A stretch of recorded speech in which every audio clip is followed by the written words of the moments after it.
Welcome to It Takes Two. I'm Blair. I'm Chris. And today we'll be talking about Love After Lockup, Season 6, Episodes 1 and 2. Listen here, I need you to subscribe, like, share, comment, all the above. We are back and we are ready to go through this mess. Oh my goodness. You ready? I'm ready. Joey's back, by the way, guys. Yes. Listen here, I got a lot for Joey. Okay. Let's go, Blair. All right. We start with Savannah and Bradley. She is going to pick him up. She met him, of course, through a mutual friend. He was her weed dealer, and they were dating for about 2 years. He was charged for transportation of a firearm, and he's been locked up for 2 years. Yeah. She went through a drug addiction. He was her support system through it all. If you watch Love during lockup, we, are familiar with their story a little bit. So Bradley is released. They kiss, they hug. She shows him the tattoo she got of his name. He started getting in trouble when he was 13, robbing folks. And she talks about how she's been celibate for 2 years. She wanted to save herself until marriage, and they could possibly get married one day. He wants to take things slow, and because of Savannah's drug addiction history, his family thinks that she could be a bad influence. Of course. Now, the thing that disgusted me in the first episode, because it sounded like you combined the first one and the second one. Nope, that's all the first. That's all the first one? In the first one, in the first episode, when I saw her pick up that mouse, I ain't gonna hold you. I was disgusted. Right? And that already lets me know what type of person she gonna be. I understand there's people that love animals and things like that, but it just shows that she picked up the mouse. Yeah, while she was outside. And then have the nerve to be like, where's your family? While you picked him up from its environment. You get what I'm saying? Like, oh, there goes your family. I feel like what's going to happen with Savannah is going to realize that her man really don't like her like that. Yeah. And it's going to be real. It's going to be a real shocker to her, where I feel like we've been seeing it like for the past last season and even a little bit of this season. Yeah, she is definitely goes above and beyond for Bradley in ways that I don't think he really wants her to. No, like he's like, don't do that. That's stupid. You stupid. Exactly. Yeah. Especially with this tattoo thing. He was never feeling that, but she did not listen to him. And I think that's also going to be an issue of listening to your partner. And she does not listen to this man. So that's going to be, I can foresee a huge issue in their relationship. True. So next we have Ashley, 31, and Julius, who is 25. She has 2 kids, 3-year-old girl, 9-year-old boy. She was a dancer for 8 years, a party girl, and she works as a waitress now. Okay. She and Julius met about a year ago. He called her phone by accident, but he sounded cute, so she looked him up, and they've been dating a year on and off at this point. Okay. She never got approved to see him in person, so she's only seen pics of him. He's only seen pics of her. He was charged for drug trafficking and has been locked up for 6 years. He calls her talking about he's ready to come home and see her. His mom, he says, is going to pick him up, and he'll see her in the afternoon. He's going to catch up with his family first, but she actually wants to meet his mom, but he tells her, we're going to work that out, do one step at a time. Yeah, you haven't even met me. She learned that he was entertaining other women at one point, but he said he was only using those girls for money. She has a tattoo of his name, and she posted it online. Another girl confronted her online about it. She never sent him any money, and he never asked her for anything. Any thoughts about Ashley? Ashley is a dummy, right? Yeah. Now, here's the thing about it. My wife has some tattoos, and not one of them says Chris on it, right? Or Big Daddy, whatever nickname there is, right? So I really don't understand this whole putting permanent ink on yourself, especially when you haven't met the person. Now, I understand if you've been married, some people may do initials. I'm all fine with that. But you never met the guy. You never met anybody in the family. You never gave him no money. You never supported him in that way. So what makes you think that you are the main of anything? Right. So it just comes off as desperate. It came off, I think she was the one that was taking pictures on the bed and stuff like that, like posing and things of that nature. I'm like, you just come off as very nasty to me. I'm sorry. Nasty is the only word that could come to mind. Nasty girl. Yeah. I think that Ashley just comes across very desperate. I mean, a lot of these people, I think, are very desperate. Yeah. And sometimes it's not even the prisoners who are desperate. It's the people on the outside. And that's wild, right? Yeah. It's like the prisoners seem more sane than the folks on the outside, to be honest. And I just don't see how you would get a tattoo of somebody you never met. Yeah. That's wild. Well, we find out that Julius has another girlfriend named Alexis. Oh. She works as a caregiver. He calls her while she's at work, and she talks about how she met him through his sister, and his sister is her best friend. He's going to be paroled to his godmother's house, but he's going to be living with Alexis. Okay, so this is the main, allegedly. Yes. Yeah, okay. She talks about how she has actually seen him 6 to 7 times, and he says that he's really trying in this relationship with Alexis, but it is a lot to juggle with Ashley. Yeah. Alexis said that he pushed her to be her best self. Before Julius, she was dating a guy. She had a miscarriage, and he wasn't really there for her. She talks about how she has self-confidence issues growing up, and it took her a while to feel beautiful and comfortable in her own skin, and he loves her for who she is. Not enough to it be only you. Right. And just to jog my memory, Alexis is the dark skinned woman, right? Yes. Here's the thing about it. I can relate, especially when I hear other women say that it took them a while to be comfortable in their skin. And the only reason why I can say I can relate because I have an older sister and things like that. So I hear these stories all the time, right? There's something about being dark skinned back in the day that was like easy to joke about. You get what I'm saying? Compared to now, dark skin is in right now. It's to me, at least to me, it is, right? So I don't know if her self-esteem is as high as she thinks it is. I just don't think it's in the dumps to where it was back in the day, in the years, to where it was like, you know. But for her, it was also about her weight too. Yeah. So I think she looks at herself and she's like, oh, I'm real good now. But really, I think she was so in the negatives. Yeah. That she's like, as long as I wasn't what I was back in the day, I'm good now. But I'm like, no, you still got work to do on yourself. And like, even though she's the main, we're gonna see later on that like she's still being played right in her face. You get what I'm saying? So Ashley is packing up her lingerie, excited to get it on when he gets released. And Alex, what's her name? Alex? Yeah, she is preparing her bed with rose petals for when he comes home to her. Look at this. So Julius got a couple stops to make to drop that D off. Okay. So we've got Brooke, who's 31, and JK, who's 31. Okay. She lives in Texas. Her son rides bulls, and she talks about how she was a partier when she was younger. She calmed down when she was 18 when she had her son.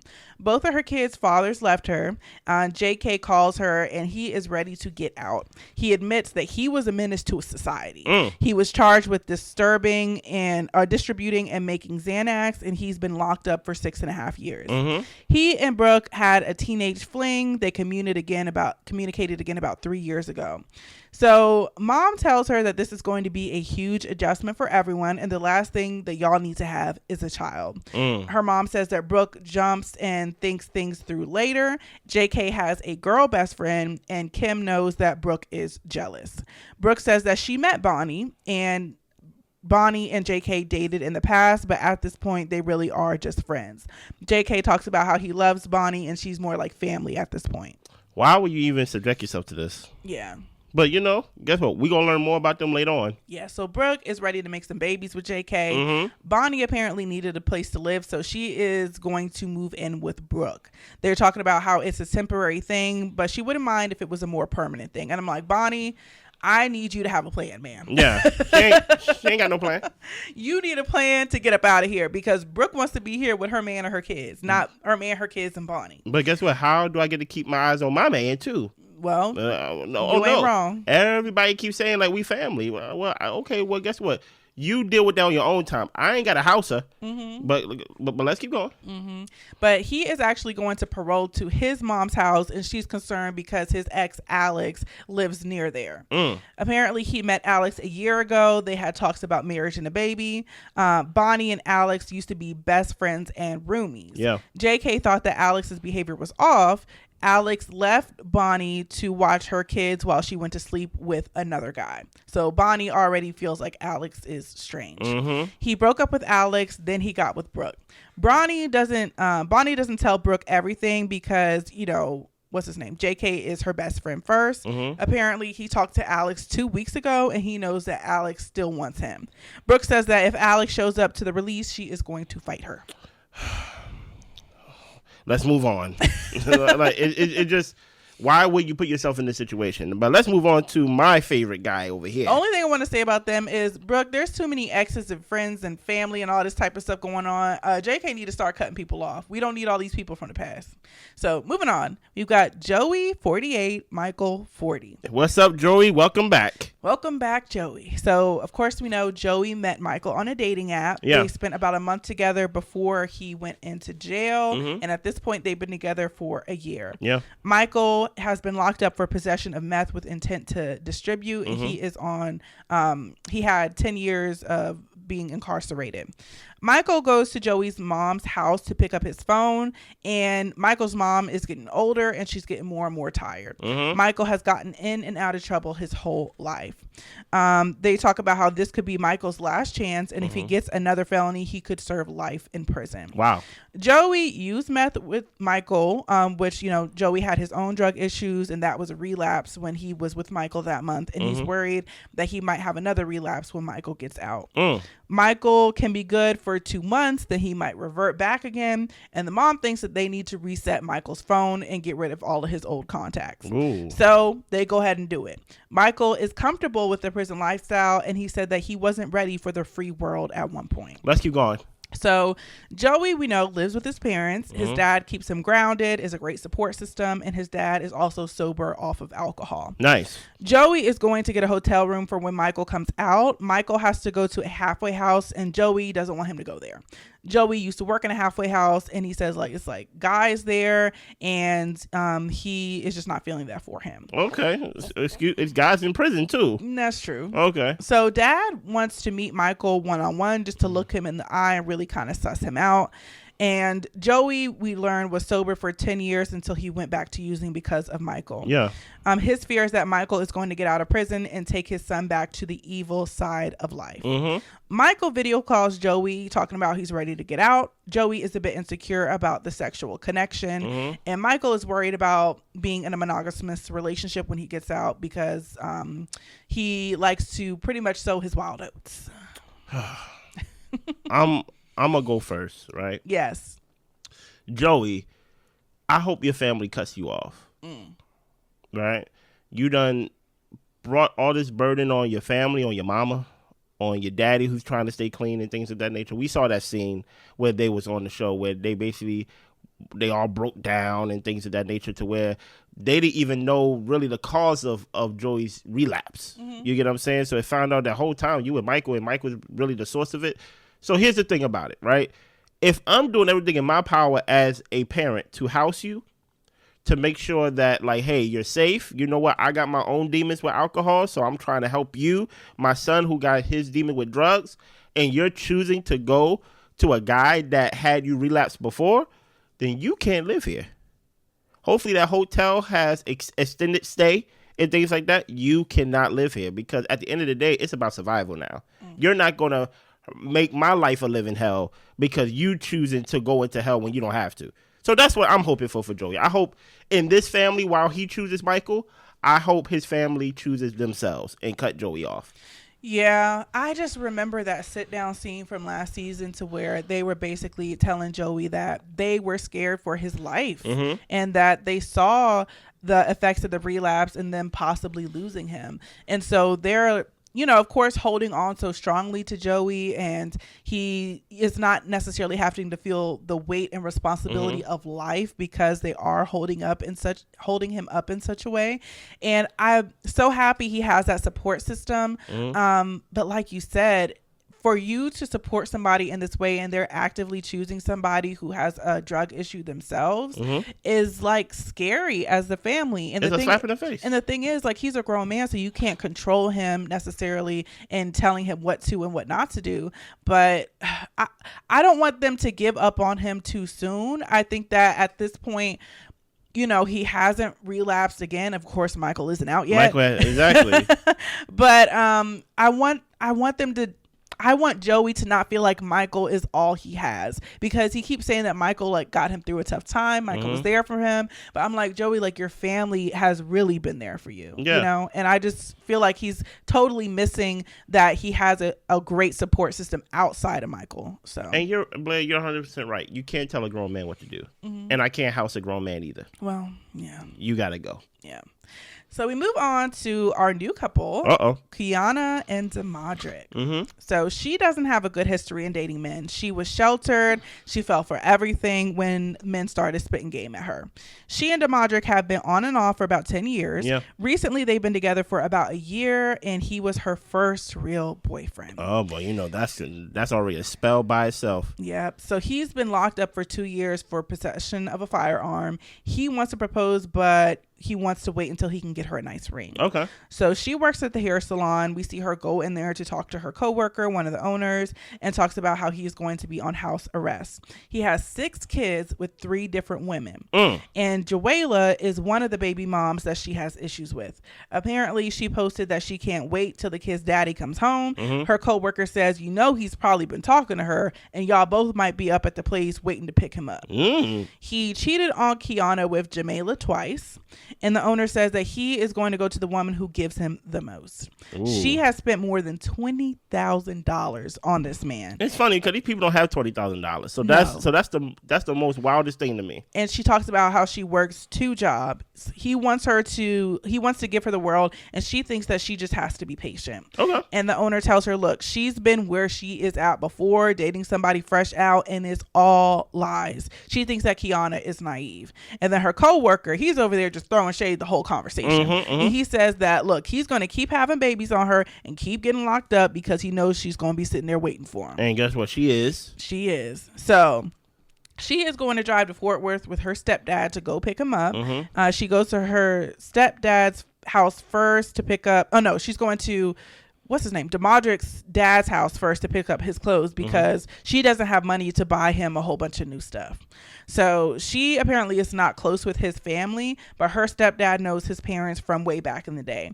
And she hasn't spoken to his sister in a while because the sister gave his baby mama a ride, and she thought that it was weird, and they never really spoke or mended things. Oh my goodness, she is possessive, ain't she? Yeah, but the thing is, the family is probably playing the middle as well. It's, of course, because that's the baby mama. Yeah. Like so much drama. What do okay, what is your ties to him besides he's your first boyfriend? Yeah. These are my grandkids. Married or not. You get what I'm saying? So yeah, I understand. So he has multiple tubs of belongings, and they're just going to try to take the bare essentials because they didn't bring a U-Haul. His sister says that her brother is saying that he's going to be focused on her, but things can change when he gets out. Okay. This says, you and Joella don't have to like each other. And Kiana says, but there has to be respect there. She thinks that he's tempted to possibly be with her. And Damodrick is talking about his baby mom still wants him, and they're going to have to see how things work when he gets out. So the sister calls Joella when Kiana leaves and talks about how she just talked to him last night. And she's also been getting messages from other girls about him talking to other girls. So of course with Kiana, she talks about how she would chase him in the relationship, and this time she wants a real commitment. Last time she had sex was with Demodric 2 years ago, and she is it's the day of them going to pick him up. She and her stepdad are going to get him. She's got a welcome sign, and it looks like the drop-off van passes them, so they're trying to wait to get a call to figure out what's going on. Well, let's go on to episode 2. Okay, episode 2.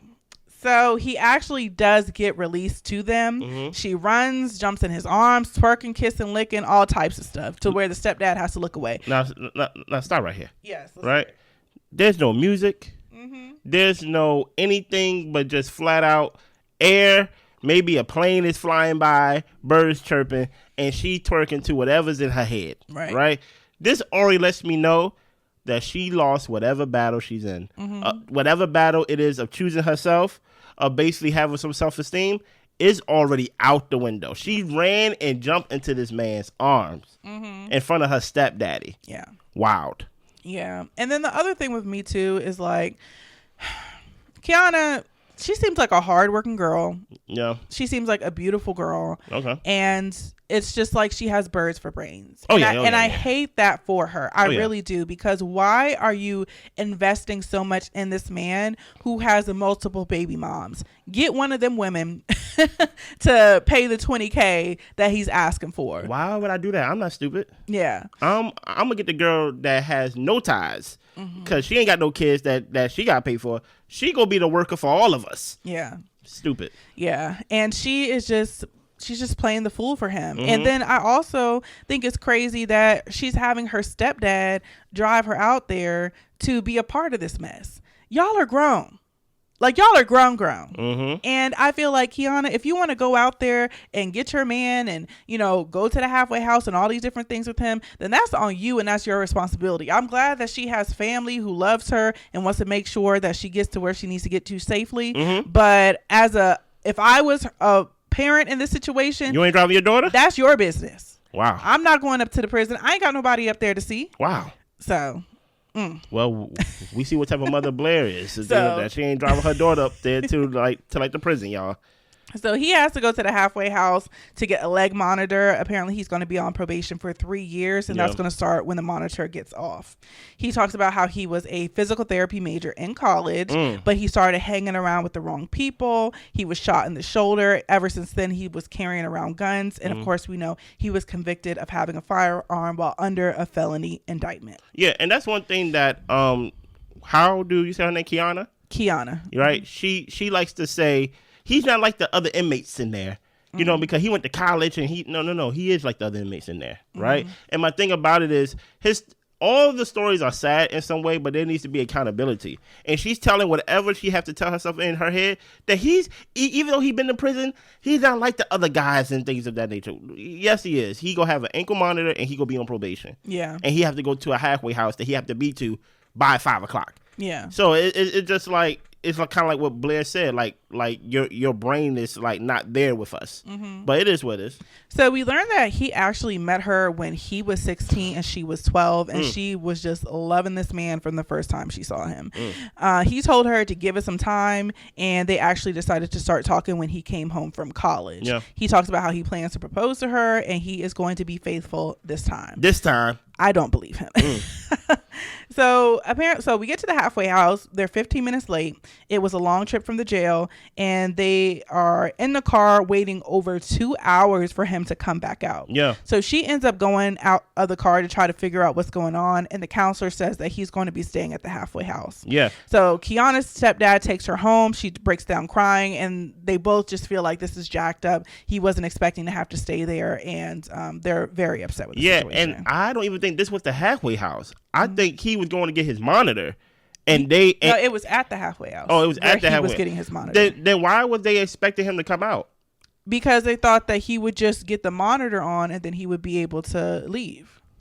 Joey and Michael. So Michael's been in and out of prison since 24, and he is not afraid to go back. Joey is nervous about the intimacy, especially doing it while they're sober. Joey says they're both clean and in a better space than when they first met each other. And he doesn't know if Michael will consider this a monogamous relationship, but it is for Joey. That's crazy. Michael is released. They share a bunch of kisses. He, of course, we know, was sentenced to possession of controlled substance with intent to deliver. He went into the Navy at 17, met the love of his life, cheated, started using meth with some old high school friends, and basically it took his life from him. Wow. Joey tells him, you have a new number, and he sees that his phone was wiped, and Michael is not happy about it because he was thinking about the first time that he could go use without ruining his situation. And that's why, Joey, you can't live here. I'm like, Michael's thought process is not that of somebody who wants to be on the straight and narrow. No. He just wants to get away with doing what he's always been doing. And I don't know if Joey doesn't know that or if he's in denial about it. He knows that. Because I'm like, I don't think Michael is telling him that, hey, I'm so much better. I think Michael's telling him we're going to wait and see. Exactly.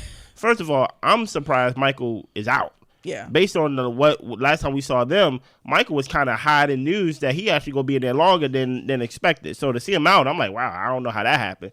And also, look, now he feels some type of way because Joey wiped his phone clean, basically giving him a whole new start. All the drug dealers you may have had in your phone, all of the negative people you may have had in your phone, you ain't got no numbers now. Now, would I like that? I wouldn't have liked that, but I'm also not a drug dealer or like a person who used drugs. So I would think that Michael would not care about that, but he was like, oh, no, don't do that. And I'm just like, oh, yeah, Michael's definitely going to find a way to get those contacts back or to get in contact with whoever he's supposed to get in contact with behind Joey back. Or maybe Joey seems like the type of person where you could do it in front of Joey's face. Okay, just this one time, Michael. And then like you promise to be good. So that's why I'm like, with Joey, the family needs to kick his behind out the house. Because Joey knows what he's doing. Yeah. So we move on to Alexis, Julius, and Ashley. Uh-oh. So Ashley is getting some supplies for his welcome home get together. She is also getting some handcuffs because she wants to get things popping. Nice. She's talking about how his mom is going to pick him up, so she doesn't know exactly what time he's getting out or what time today she's going to see him. And her friends think that he's going to get out and just disappoint her. They were supposed to get matching tattoos. He never got his. She got his name tatted on her. Wow.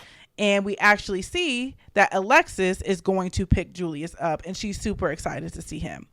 Ashley says that she is supposed to see him, of course, sometime tonight. Julius's older sister's baby father is actually there to help pick him up. And Alexis didn't know that he was going to be there, as well as this additional friend that's there as well. So we see Julius get released, and this is the first time that they're meeting outside of prison, him and Alexis. Nice. She loves that he is a real man and he wants to take charge. What's a real man? I guess by the things he says, because he hasn't had time to show you much of nothing, Alexis. No, she likes that he's a real man because a real man does his time and do it fully and things of that nature. He's a real man. There's nothing that he's shown. So what does she mean by real man? Well, okay, true. So he says that his guys come in was like a last minute thing because Alexis was trying to figure out why were you not telling me about this. And the guys and him, they cannot wait to turn up. Of course. So she got him a cell phone, and he talks about how he grew up rough. He started selling fentanyl at 15. He served an informant. They raided his house. He got locked up 6 years in prison. Wow. He says that Alexis is more than his girl. She is his best friend. Nice. And instead of riding with her to breakfast, he decides to ride with his friends, and they already in the car drinking and smoking. Listen here. I think outside he had his first sip of lean, like as like a free man. Yeah, because they was trying to ask the friend what was in his cup. He wasn't trying to say for real. Listen here. If you are the one that's been supporting me in prison as my lady, right? I'm riding with you everywhere. Yeah. The fact that even the fellas was like, yo, you should go have it for like the rest of the day. Come ride with us. And he basically was like, yeah, I'm going to ride with them. She already on hots. She already on hots. Yeah. So already he's planning to call Ashley because he likes a girl who's the life of the party. He's over here telling the guys to stop so that he can holler at the guys in the hole. Oh, yeah. I like that. And he goes ahead and makes that phone call to Ashley, and she's super excited to get the phone call so they can hook up later tonight. Listen here. Ashley, you a fool. Alexis, you a fool. Listen here. Y'all gonna let this guy play both of y'all at the same time. They're going to let him run them into the dirt. Yeah, like for sure. Alexis already talked about how she gave him over like $1,000 or $1,200 or something like that. And Ashley, I don't think she sent him any money, but she over here got the man's name tatted on her chest, all over her chest. So and Ashley's friends are trying to tell her that basically you're being dumb, but Ashley wants to be dumb. She said, I'm headed straight to the red flags. So listen here. She don't want to be saved. Don't let me stop you. She don't want to be saved. So then we get to Brooke and JK. She is going to the hotel to meet his mom, and in the morning they're both going to drive to pick him up from the prison. They actually have a single bed, so they have to share, and cuddle up tonight. She's talking about how they want to get married and have babies, and the mom thinks that he just needs some time to breathe and not rush into anything when he gets out. True. She asks if basically JK be hoeing, and mom says that, he's never had an issue with getting girlfriends. Honestly, when he's locked up, I feel like he's had more girlfriends locked up than when he's been free. Alex apparently went to see JK, sent him money. She is at this point kind of part of the family. She calls his mom and tries to check in to see how she's doing. And the mom is saying that, she's pretty much cool with us, but they're not together. So we move on to the day where they actually go to pick him up, and they're both hoping that he stays on the straight and narrow because he's been in and out of jail since he was 17 for drugs. JK lost both of his grandfathers since being locked up, and that has, of course, been lost time with his family. Yeah. She's just hoping that his ex, Alex, doesn't show up. Listen here, we are still in the introductions of these couples. Listen, they are really just building the groundwork for foolishness. Yes. And guess what? I'm all here for it. Yeah. And my thing is, I think Brooke is going to get herself hurt in the situation. I think that JK, he's seeming like he only wants Brooke, but why did you talk to Alex 2 weeks ago? Like, why are you still in communication with all these exes? You're keeping too many familiar faces around. Not every ex needs to be your friend. Wow. Not everyone. Wow. So we move on to a new couple, Brooklyn and Brian.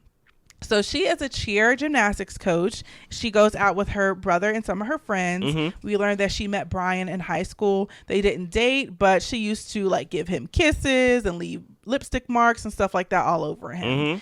He went to jail for robbery, and she would see him from time to time, you know, after high school. Then she got a call from him. He was going to be locked up for 6 years.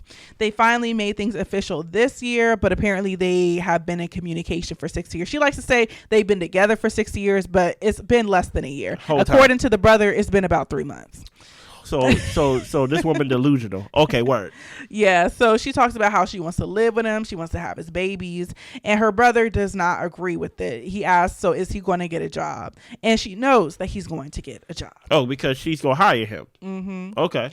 So apparently, you know, her brother is protective of her. And they talk about how they had trust funds set up for them when they were young. Their mother passed away when they were younger. They ended up suing the hospital and getting a large sum of money. Yeah. And she talks about how she has sent a lot of money to him as well. Wow. The brother doesn't think that she is taking this seriously, that she's moving too fast. She knows the guys that talk to women and use them in prison, but that is not her man. And she walks off because things are getting a little too heated in the conversation for her. And just so you know, this is the little brother. Yes. This is not big brother.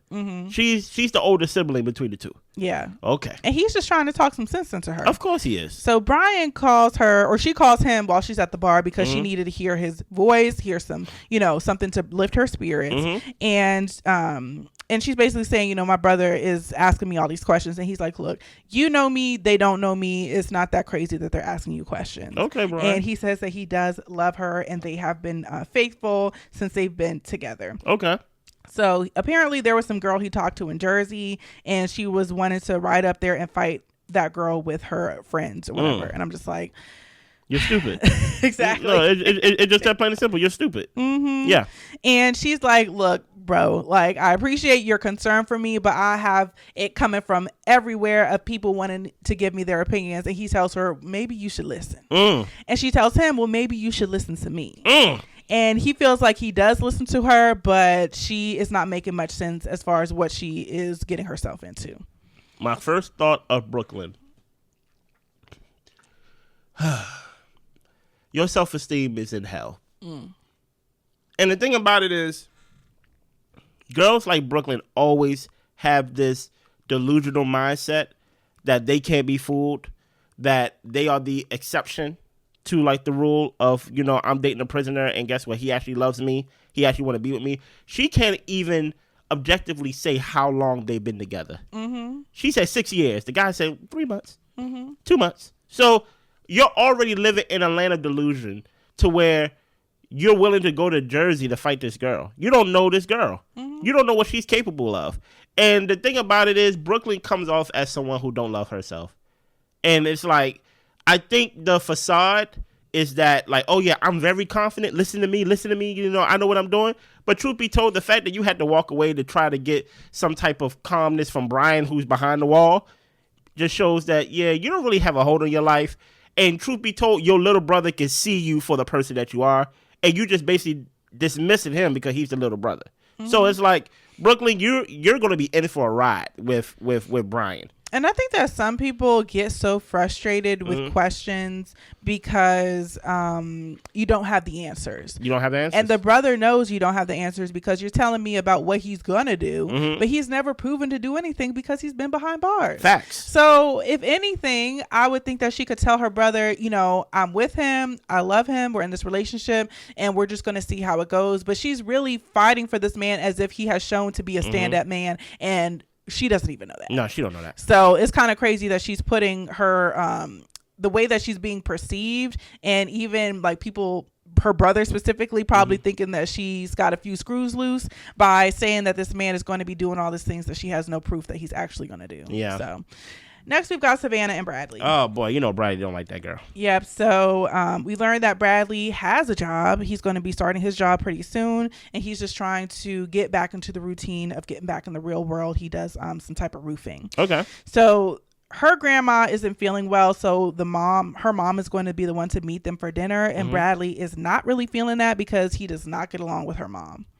So when they actually go into the house, like, her mom runs up and hugs him. Surprising. And she does advocacy work for people who have returned home from prison. And she tells him, like, I really wanted to make it a point to be here because I want you to know that you have a support system. She has seen people be sent on buses to who knows where by themselves in order for them to get their lives together. Yeah. And she didn't want him to come home to an empty home with nothing and nobody. That's fair. So apparently, of course, we know he supported Savannah during her drug addiction. She had gastric bypass at 21, a tummy tuck at a few months later, but there's still some more work that she wants to get done on her body. Whew.